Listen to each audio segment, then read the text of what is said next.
Bendiciones a todos, Dios los bendiga.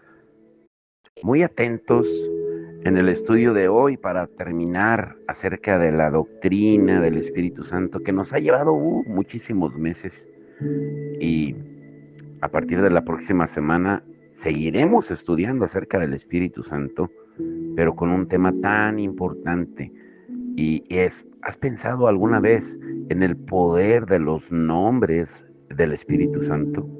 Así como lo escuchas, nos vamos a sorprender de que cada vez que la Biblia se refiere a un nombre del Espíritu Santo, nos da una esperanza diferente.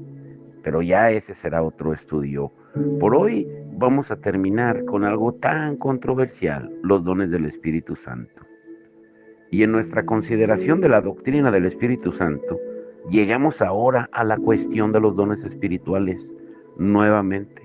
Como la mayoría de los aspectos de esta doctrina, es una cuestión difícil que ha dado lugar a muchas discusiones y muchos prefieren desestimarlo. Sin embargo, es una parte específica de la enseñanza bíblica. El pasaje clásico con respecto a este asunto es Primera de Corintios 12. Y hay ciertos dones que son característicos de la recepción del Espíritu. Ahora, hay ciertos principios que destacan claramente en la enseñanza bíblica. El primero es que se debe diferenciar los dones espirituales de los naturales. Todos tenemos dones naturales, pero el don espiritual que cualquiera de nosotros puede poseer es completamente independiente y distinto de esto. Es un don que recibimos directamente del Espíritu Santo.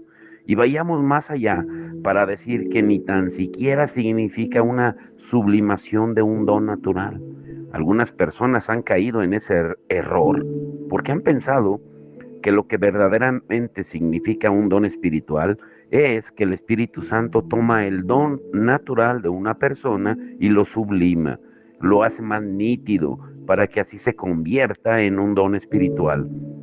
Pero eso no es lo que la Escritura nos da a entender. Un don espiritual es algo nuevo, algo diferente. Y esta es una definición que da un conocido diccionario griego y hasta cierto punto la definición sirve de ayuda. Los dones espirituales se describen como facultades extraordinarias que distinguen a ciertos cristianos y les capacitan para servir a la iglesia de Cristo, la recepción de los cuales se debe al poder de la gracia divina operando en sus almas por medio del Espíritu Santo. Esta definición subraya el hecho de que estos dones son nuevos y especiales y que el Espíritu Santo nos los da directamente y se les denomina carisma o carismata y la gente hace referencia a los dones carismáticos. Eso ya lo hemos estudiado.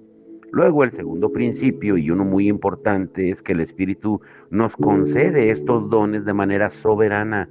Y esto se recalca muy claramente en Primera de Corintios 12. Ahora, por ejemplo, el versículo 11 dice, pero todas estas cosas las hace uno y el mismo Espíritu, repartiendo a cada uno en particular como Él quiere, como Él quiere. Él es quien decide y no nosotros. Él decide qué don en particular dará a una persona en particular. Y habría que preguntarse si estamos yendo demasiado lejos al decir que la idea de la soberanía del Espíritu Santo en la dispensación de estos dones lleva implícito no solo el cuáles y a quiénes, sino también el cuándo, que es una prerrogativa del Espíritu Santo, es algo que solo Él da en su poder soberano, como una de las tres personas de la Santísima Trinidad. No solo decide a qué persona y qué don, sino cuándo dar ciertos dones, retenerlos si lo decide y darlos si así lo exige. Él es Señor. Es muy importante tener esto en mente. Y como hemos visto, su soberanía se muestra en el versículo 11, pero el versículo 7 refuerza el mismo aspecto de Primera de Corintios 12, pero a cada uno le es dada la manifestación del Espíritu para provecho. Es un don, es algo dado, es algo que viene por entero del Espíritu Santo. Y luego pasamos al tercer principio que se enseña claramente en este estudio, que es que cada cristiano recibe y tiene por tanto algún don. pero a cada uno le es dada la manifestación del Espíritu para provecho. El versículo 11 lo vuelve a repetir, pero todas estas cosas las hace uno y el mismo Espíritu, repartiendo a cada uno en particular como él quiere. Lo claramente implícito aquí es que cada uno de los cristianos recibe algún don en particular.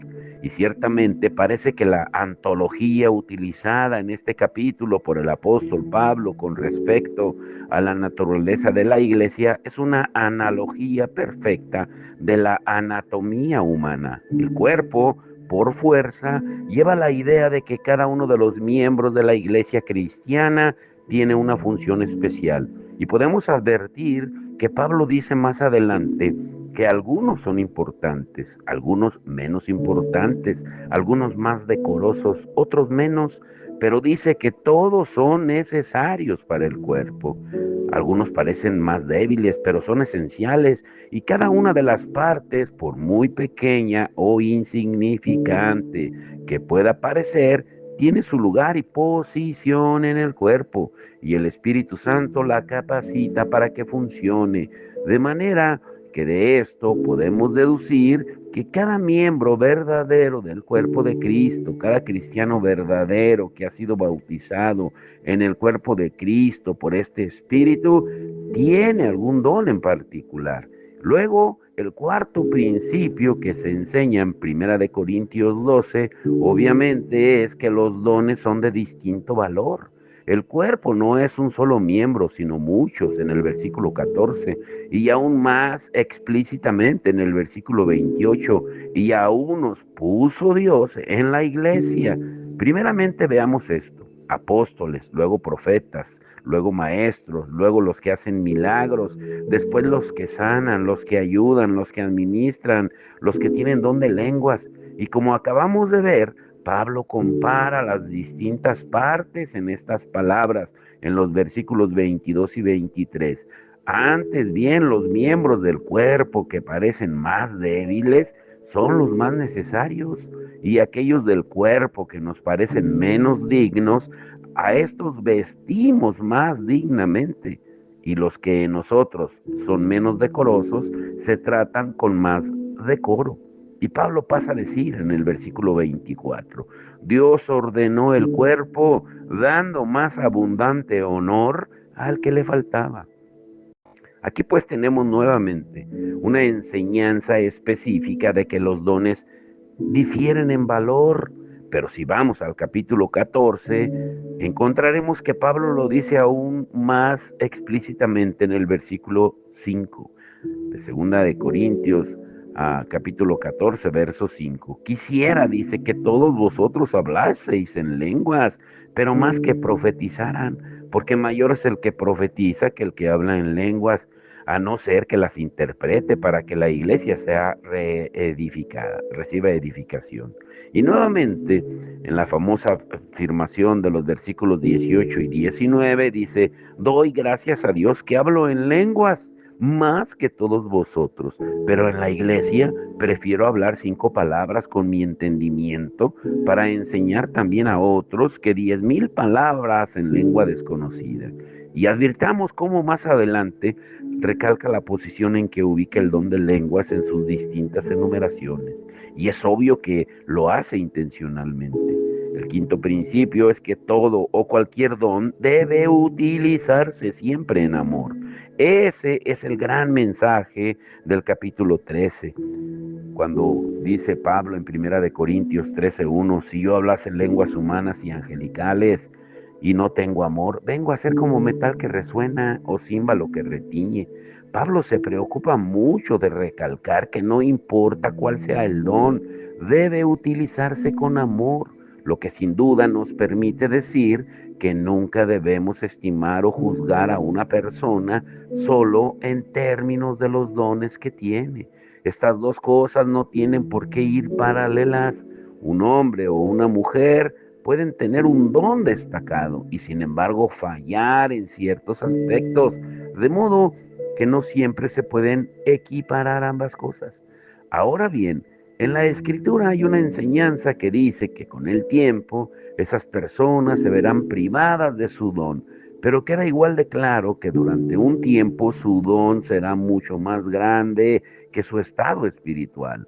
Otra forma de expresar esta verdad es decir que en la historia de la iglesia y quizá de manera especial en la historia de los avivamientos, muchas veces encontraremos que Dios elige a hombres y mujeres con escasos dones naturales y les concede extraordinarios dones espirituales. Lo repito, por ambos aspectos no debemos apresurarnos a hacer deducciones sobre las personas solamente sobre la base del don que tienen, porque existen estos otros aspectos que deben considerarse. Así pues, todos los dones deben utilizarse con amor y en último lugar no nos servirían de nada ni nos reportarán ningún beneficio a menos que los utilicemos con amor.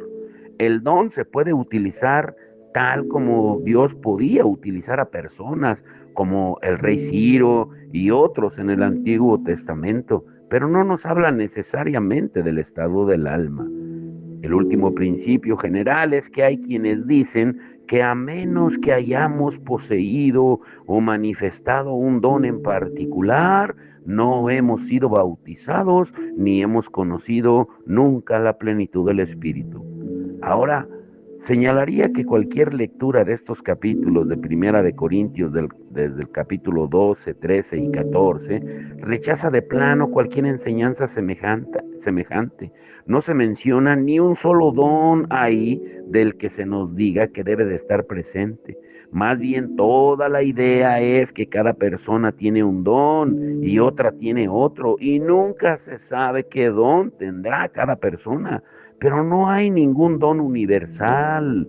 Eso es ser totalmente antibíblico. Sin duda es una negación de la propia tesis del apóstol que se preocupa de exponer en el capítulo 12, especialmente a la vista de su elaboración, de su doctrina en la analogía del cuerpo humano. Recuerden, todo esto está en Primera de Corintios, desde el capítulo 12, 13 y 14. Hace un momento creo que me equivoqué y dije segunda. No, está en la primera carta a los Corintios. Estos son pues los principios generales acerca de los cuales la mayoría de la gente está de acuerdo.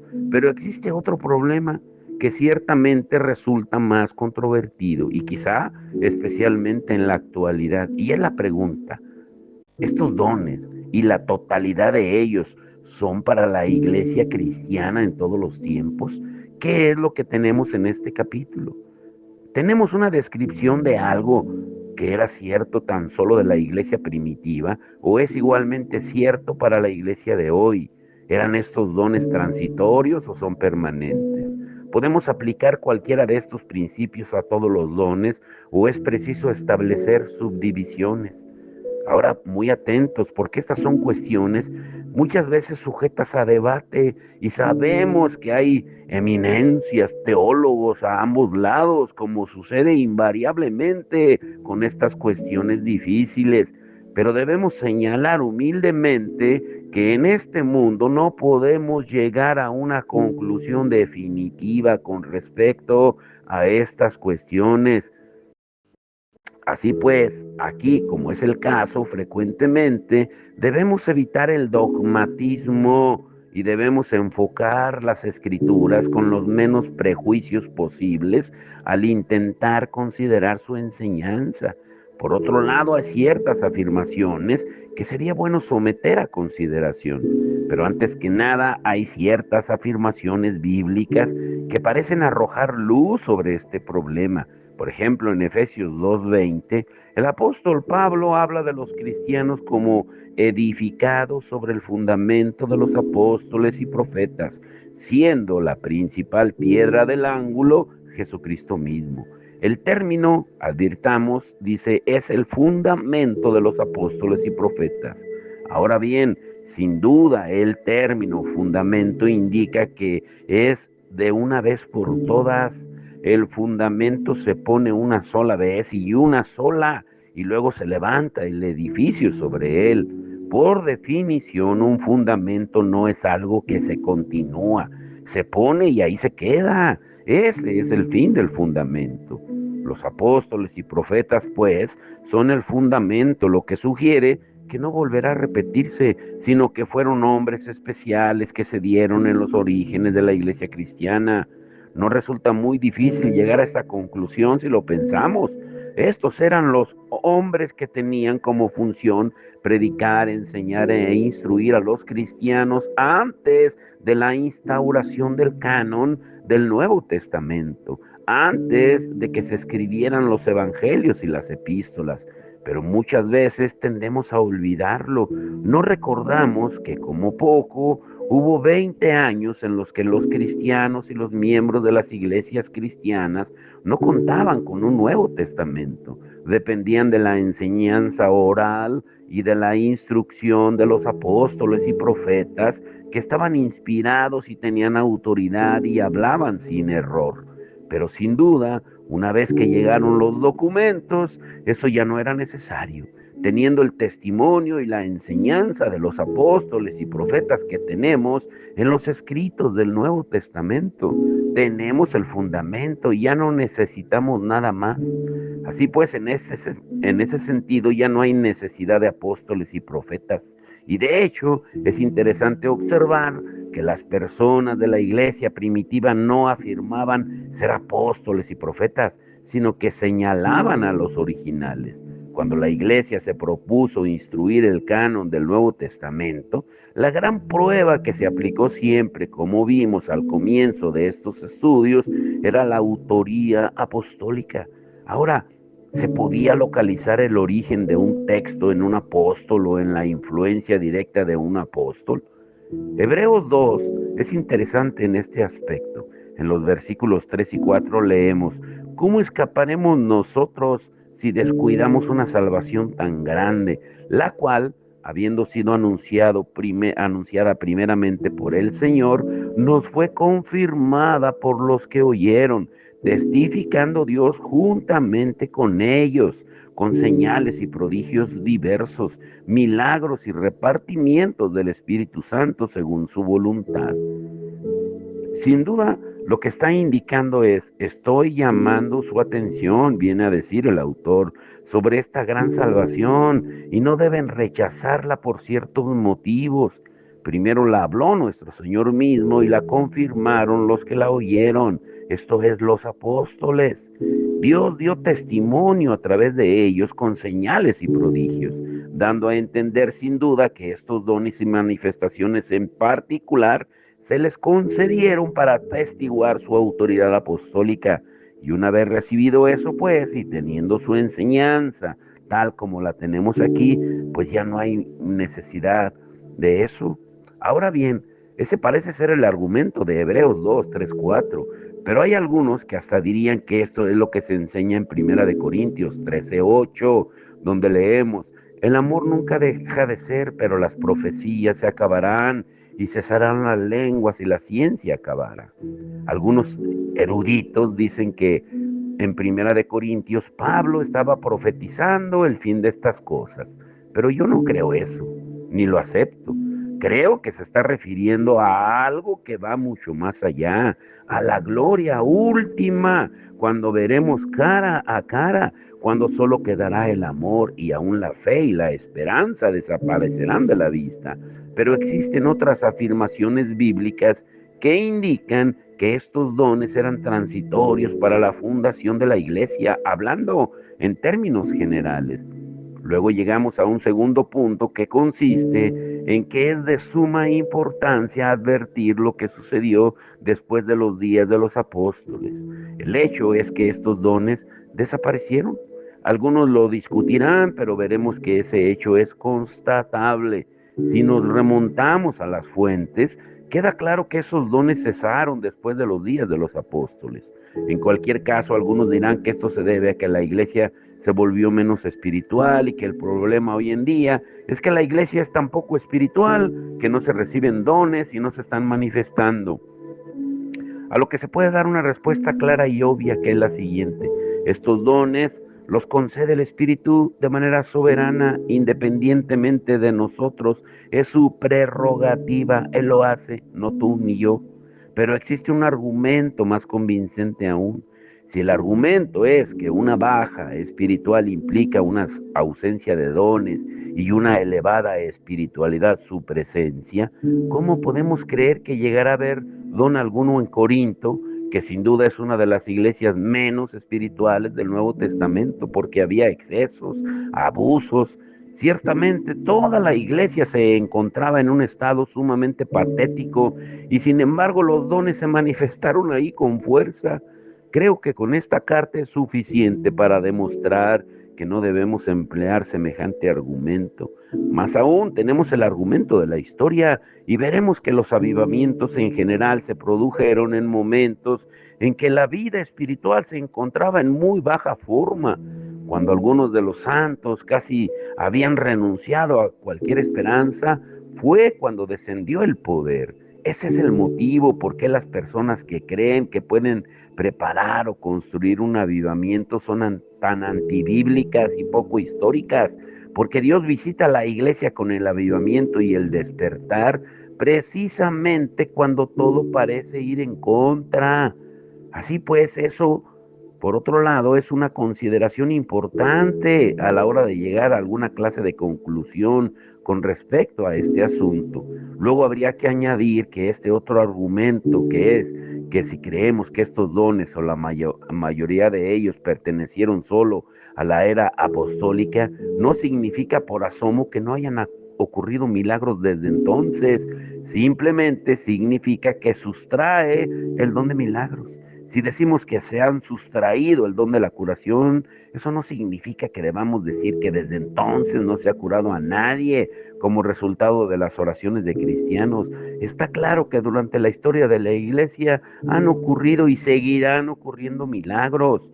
En otras palabras, debemos tener esto claro. Estamos discutiendo estos dones especiales que se dieron para atestiguar la autoridad de los apóstoles, estos dones especiales que se dieron al principio, pero Dios, siendo Dios, puede obrar un milagro cuando quiera y donde quiera, y puede responder a una oración de manera inusual cuando así elija hacerlo. De manera que decir que los dones solo se dieron en un periodo no es rechazar la posibilidad de los milagros en la actualidad, ni la posibilidad de maravillosas respuestas a la oración y cosas que pertenecen claramente al campo de lo sobrenatural. De modo que por esto se puede ver que nuestra tendencia es a creer que en cualquier caso algunos de estos dones fueron transitorios, pero me gustaría seguir adelante para indicar que hay otros dones que obviamente son permanentes. No se puede hacer una afirmación tajante sobre esto, o todos o ninguno, en absoluto. Me gustaría mostrar que algunos dones fueron transitorios, pero otros han seguido desde entonces y se manifiestan en la actualidad. Por eso debemos analizar esta subdivisión. En primer lugar, los dones espirituales. ¿Cuáles son? En primer lugar y antes que nada, el don del apostolado. Los apóstoles no se repitieron, sino que fueron de una vez y por todas. El don necesario para hacer de un hombre un apóstol ya no está presente. Lo mismo se puede decir del don de profecía. ¿Cuál es el don de la profecía acerca del cual leemos en el Nuevo Testamento? Que al igual que en el Antiguo Testamento significa dos cosas. Significa una proclamación, una comunicación de la verdad de Dios a las personas. O sea, tener cuidado con así te dice el Señor. Significa que alguien está inspirado divinamente para convertirse en vehículo y canal para comunicar una revelación o enseñar a las personas. Y también significa predicción. Ahora bien, está bastante claro que los profetas del Antiguo Testamento ejercieron su don en ambos sentidos, pero como hemos visto, eso obviamente era necesario antes de tener nuestro canon de las Escrituras. En cualquier caso, ya no es necesario porque ya tenemos la palabra. Y por ese motivo adoptamos la postura de que no ha habido ninguna revelación durante los siglos posteriores. Todo está en la palabra. Así pues, si cualquier hombre ha afirmado en cualquier tiempo o lo hace hoy que tiene una revelación nueva, rechazamos esa reivindicación. Ese es el motivo por qué, por ejemplo, no aceptamos las reivindicaciones de autoridad de la Iglesia Católica Romana. Esa iglesia afirma que ha estado recibiendo la revelación exactamente igual que lo hicieron los apóstoles y los profetas, que está tan inspirada como ellos, que se les ha revelado ciertas verdades desde el final del canon. Y esa es la razón por qué la iglesia ha promulgado su doctrina de la Inmaculada Concepción y más recientemente la Asunción de la Virgen María. Se afirma que los apóstoles, perdón, que los obispos son la continuación de los apóstoles y que actualmente hay inspiración tal como la hubo entonces. Ahí podemos ver la importancia de tener en mente ciertas distinciones claras. El don, en donde la profecía, al igual que el del apostolado, fue transitorio y cesó cuando ya no era necesario. Asimismo, tendríamos que poner en esta categoría el don de sanidad. Ahora, escuchen bien esto, puede sonar paradójico. Nuevamente, no se malentienda, estamos hablando del don de sanidad por el cual entendemos que ciertas personas recibieron un don del Espíritu por el cual podían curar directamente a un enfermo. No significa que oraran por ellos y que como resultado de sus oraciones el paciente se curara. Significa que literal, directa e inmediatamente curaban al paciente, como hizo Pedro y Juan en el templo de la Hermosa y sanaron al paralítico. Eso es lo que significa el don de sanidad y señalaríamos que ese es un don transitorio. Dios sigue sanando, claro que sí, pero ninguno puede presumir, Dios, yo tengo el don de sanidad, pues si no, los hospitales estarían vacíos. Ahora conocemos casos de personas en la actualidad que parecen tener un don de sanidad y vemos que algunos son espiritistas y otros ni siquiera afirman ser espiritistas o cristianos, pero dicen tener alguna clase de poder de curación. No estoy discutiendo el fenómeno, sino afirmando que el don de sanidad del Espíritu Santo es algo que era muy particular con los apóstoles. Y lo mismo se puede aplicar al don de milagros. Ya hemos dicho, como se podrá recordar, que han ocurrido milagros desde los tiempos de los apóstoles y seguirán, pero es muy distinto del don de milagros que presumen que obviamente los apóstoles Pedro y Pablo poseían. Recibieron una comisión y la capacidad de ejercer del don de los milagros, donde quiera que fueran. Ese es un don que ha desaparecido. Por eso cuidado cuando Dios tiene un milagro para ti, ven por tu milagro y tu milagro. Y la persona que anuncia se siente el apóstol Pedro y el apóstol Pablo creyendo que tiene la sanidad absoluta en su poder, pues que vaya a los hospitales y los vacíe. Nuevamente la Iglesia Católica Romana nos dice que siguen teniendo el don. Uy, con las mandas, ¿eh? Ay, Señor. Pero tenemos otras explicaciones para sus supuestos milagros. Nuevamente no estamos discutiendo la posibilidad de un milagro.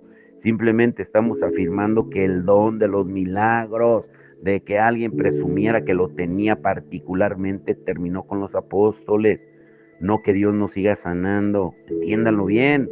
Y lo mismo sucede con el don de discernir los espíritus, el don de lenguas.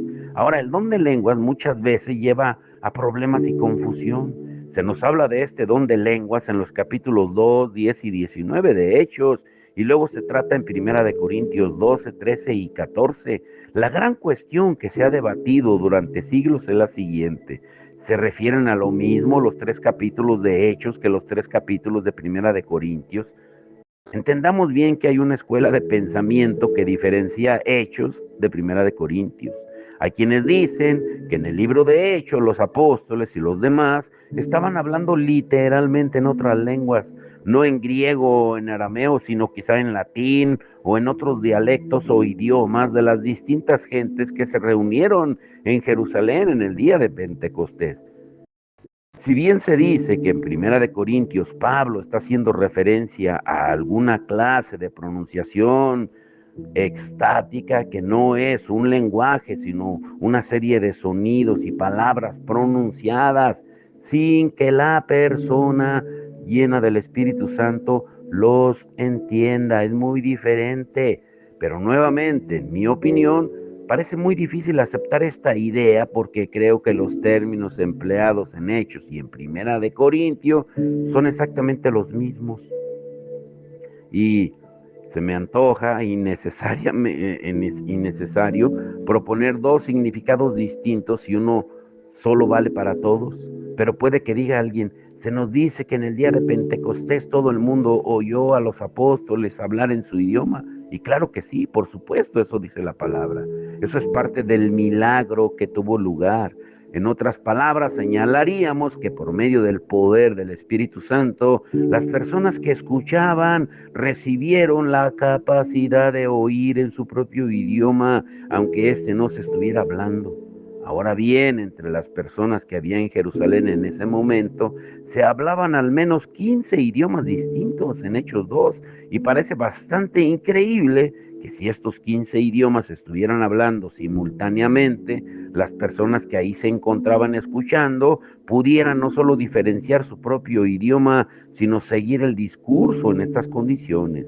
Pero es bastante posible que los apóstoles estuvieran hablando alguna clase de lenguaje y el Espíritu Santo, como si dijéramos, estuviera traduciendo ese lenguaje a todas esas personas como si fuera su propio idioma y comprendieran lo que se estaba diciendo. Comprendieron que estos hombres estaban hablando de las maravillosas obras de Dios. Así pues, habría que señalar que la diferencia entre las lenguas en Hechos y Primera de Corintios es simplemente que se hizo en toda su perfección y gloria en el día de Pentecostés, en la casa de Cornelio y en Éfeso.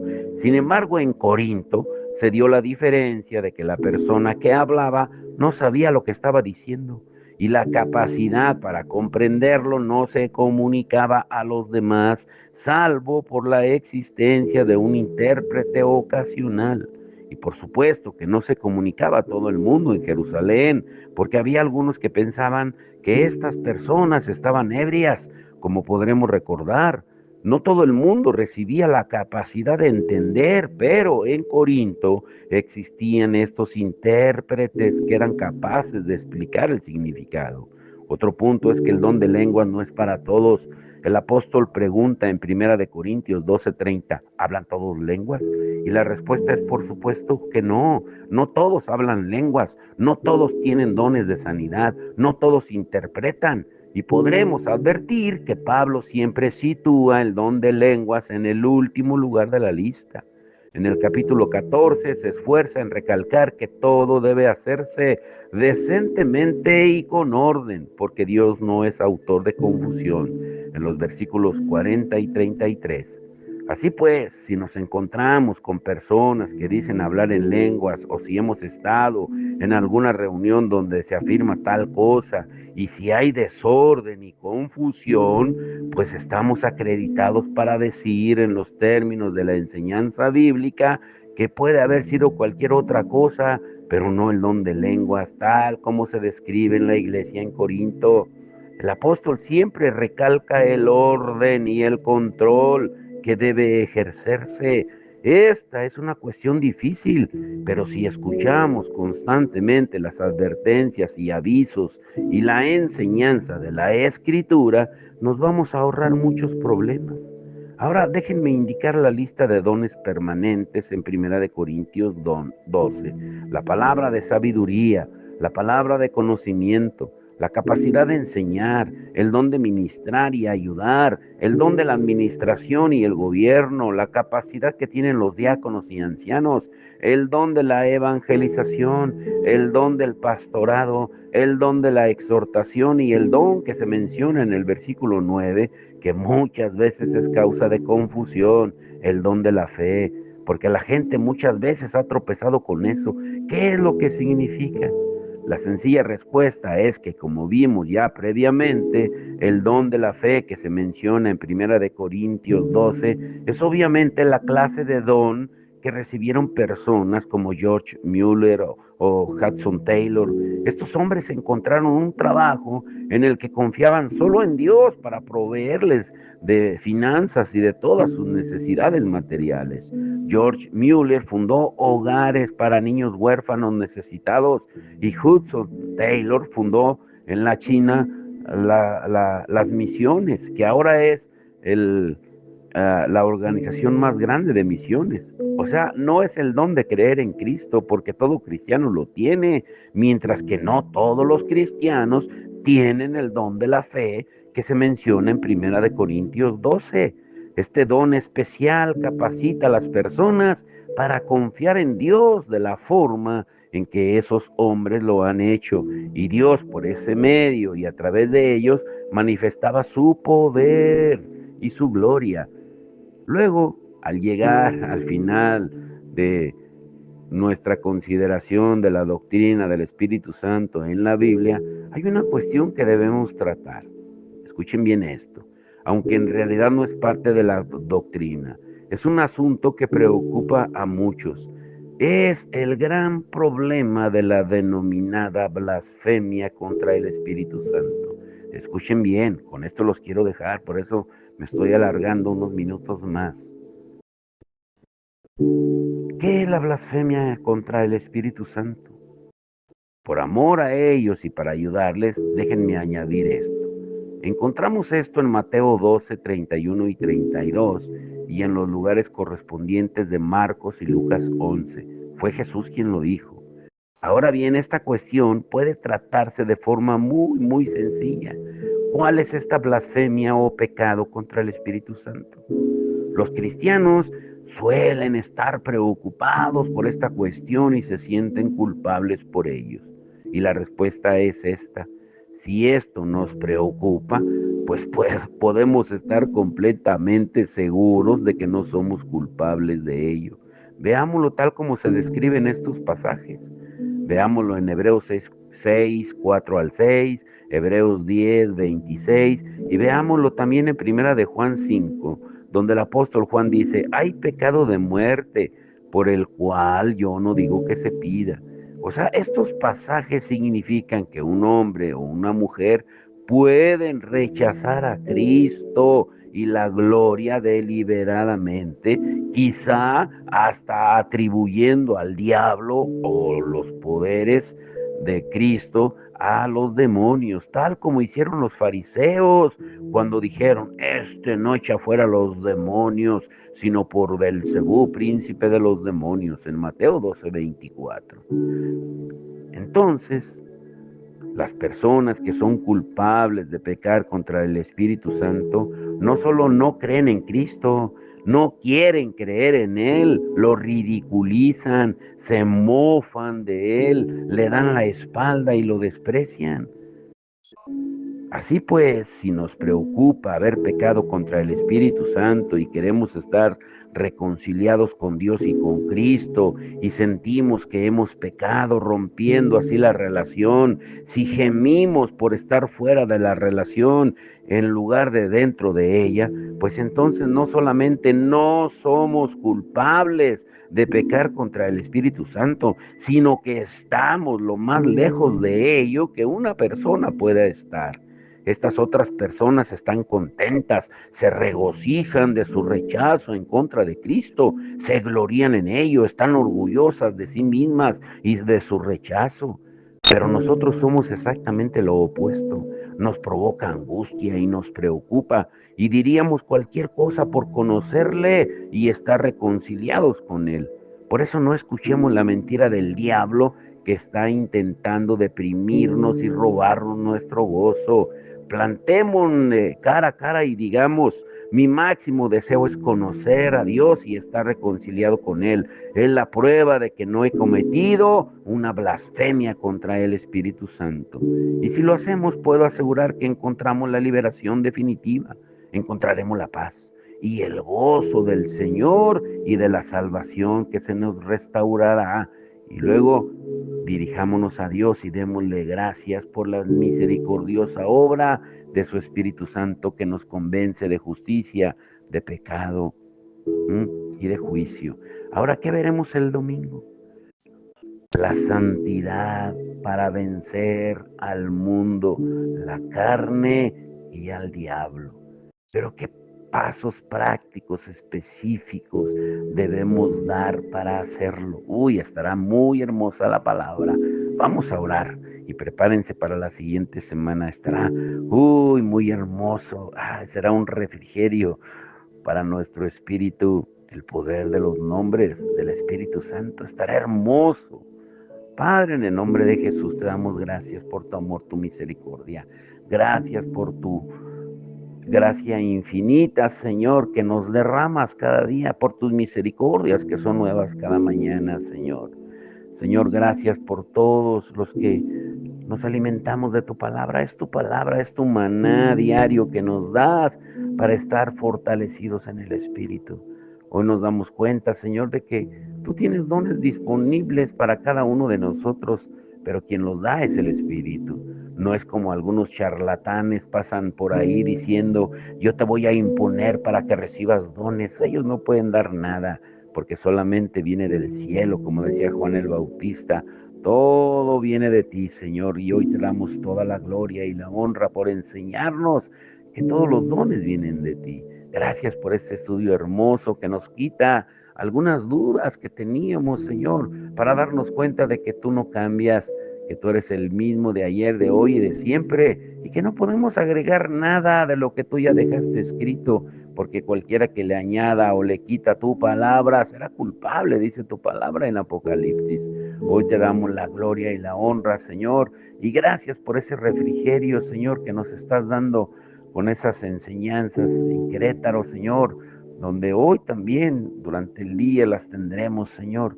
Es un refrigerio espiritual para entender más tu palabra, Señor, y por el evento del 5 de octubre que ya está a la puerta, que tú te glorifiques, que toque los corazones de los matrimonios, que traigas con bien al pastor Bernardo Mateos, al hermano Polo, que vienen de Florida, para que ellos sean de bendición en tu pueblo, Señor.